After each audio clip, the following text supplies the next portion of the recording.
সুদ, ঘুষ, চুরি, ডাকাতি, জেনা, ব্যভিচার, অশ্লীলতা, গান, বাদ্য সব কিছু সমাজের মধ্যে বাড়িয়ে চলছে। মদ পান, গাঁজা, এভাবে বিভিন্ন রকমের অশ্লীলতা আমাদের সমাজের মধ্যে নিমেষে বাড়ছে না কমছে? বাড়ছে। এজন্য আযাবও কি বাড়তেছে। দেখেন নাই গত কয়েকদিন আগে ঢাকাতে 36 ঘন্টার মধ্যে 3 বার ভূমিকম্প হয়েছে। 5.7 সেলসিয়াসে 36 ঘন্টার মধ্যে 3 বার ভূমিকম্প হয়েছে। কেন? এর কারণ আল্লাহ তাআলা আমাদের উপর নাখোশ, আমাদের উপর নারাজ। এই কারণে আল্লাহ তাআলা ভূমিকম্প দিচ্ছে।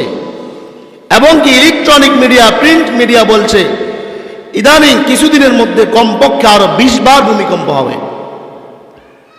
কেন? এগুলো আমাদের গুনাহের কারণে আসতেছে। আমাদের গুনাহের কারণে আমরা এই সকল আযাবের মধ্যে পতিত হচ্ছি। এখন আমাদের করণীয় কি?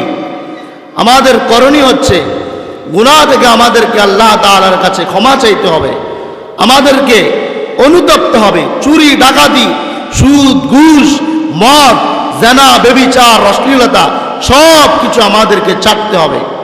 আল্লাহ তাআলার দিকে মুতাওয়াজ্জিহ হতে হবে, আল্লাহ তাআলার দিকে ফিরতে হবে।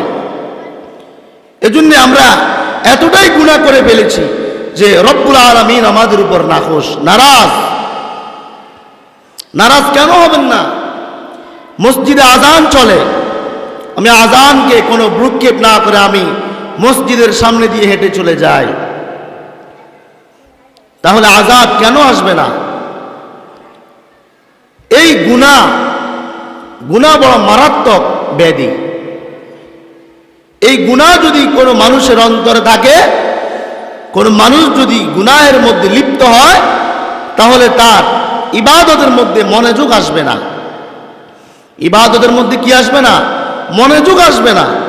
ইবাদতের স্বাদ পাবে না, ইবাদতের মধ্যে তৃপ্তি পাবে না।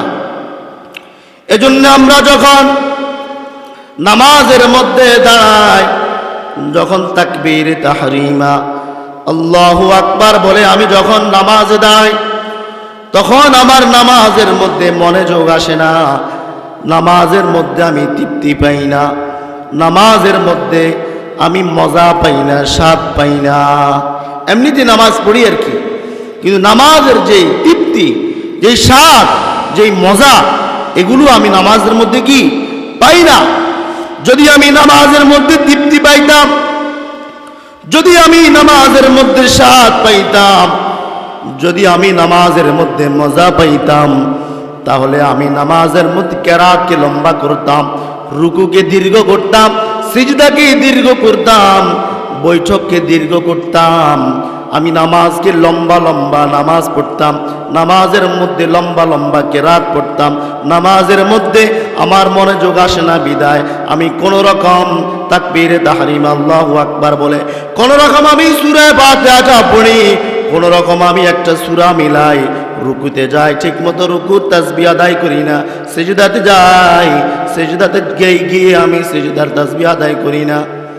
এর কারণ কি? ওই যে মজা, স্বাদ, তৃপ্তি আমার নামাজের ভিতরে আমি পাই না। এর কারণ কি? এর কারণ হলো গুনাহ। এর কারণ হলো কি? গুনাহ। গুনাহের কারণে নামাজের মধ্যে আপনি তৃপ্তি পাবেন না, গুনাহের কারণে আপনি ইবাদতের মধ্যে তৃপ্তি পাবেন না। গুনাহের কারণে আল্লাহ রাব্বুল আলামিনের যত ইবাদত আছে, ফরজ ইবাদত, নওয়াফিল ইবাদত, কোন ইবাদতের মধ্যে আপনি স্বাদ পাবেন না।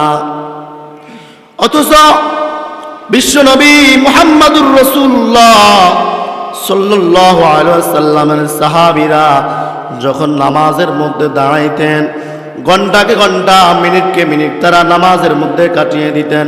এত লম্বা লম্বা কিরাত পড়তেন, তাদের পা গুলো ফুলে যেত। কেন এত লম্বা তিলাওয়াত করতেন? এত লম্বা দীর্ঘ নামাজ কেন পড়তেন? তাদের নামাজের মধ্যে যেই স্বাদ, যেই মজা, যে তৃপ্তি তারা নামাজের মধ্যে সেগুলো পায়, যার কারণে তারা নামাজকে দীর্ঘ করে, লম্বা করে। কেন? তাদের তো গুনাহ নাই, গুনাহ না থাকার কারণে নামাজের মধ্যে তৃপ্তি পায়, রোজা রাখার মধ্যে তৃপ্তি পায়, তাসবিহ তাহলিল তিলাওয়াতের মধ্যে তৃপ্তি পায়, কোরআন তিলাওয়াতের মধ্যে তৃপ্তি পায়, গুনাহ না থাকার কারণে। এজন্য আল্লাহর নবী বিশ্ব নবী হযরতে মুহাম্মদুর রাসূলুল্লাহ সাল্লাল্লাহু আলাইহি সাল্লাম বলেন, আমার কোন বান্দা যদি একটি গুনাহ করে, একটি গুনাহ করার কারণে তার অন্তরের মধ্যে একটি কালো দাগ পড়ে যায়, আমার কোন উম্মত যদি দুইটি গুনাহ করে, দুটি গুনাহ করার কারণে তার অন্তরের মধ্যে দুটি কালো দাগ পড়ে যায়, তিনটি গুনাহ করলে তিনটি কালো দাগ পড়ে যায়, চারটি গুনাহ করলে চারটি কালো দাগ পড়ে যায়। এমনকি অনেক গুনাহ হয়ে গেলে, গুনাহ যখন বেশি হয়ে যায় তখন তার অন্তরটা একেবারে কালো কালফিনের মতো হয়ে যায়। অন্তর যখন কালো হয়ে যায় তখন আর নামাজের কথা বললে নামাজের কথা ভালো লাগে না, যখন রোজার কথা বলে তখন রোজার কথা ভালো লাগে না, ইবাদতের কথা বললে ইবাদতের কথা ভালো লাগে না। কি বলেন ঠিক কিনা? নামাজের কথা বললে নামাজ পড়ে না, আল্লাহ তাআলার ইবাদত করলে ইবাদতের কথা তার ভালো লাগে না। এর একমাত্র কারণ হলো গুনাহে তার অন্তর কালো হয়ে আছে। গুনাহে তার অন্তর কি হয়ে আছে ভাই? কালো হয়ে আছে, যার কারণে ইবাদতের কথা বললে তার কাছে কি লাগে না? ভালো লাগে না। এজন্য আমাদেরকে পরিবর্তন হতে হবে, আমাদেরকে ফিরে আসতে হবে, গুনাহ ছেড়ে দিতে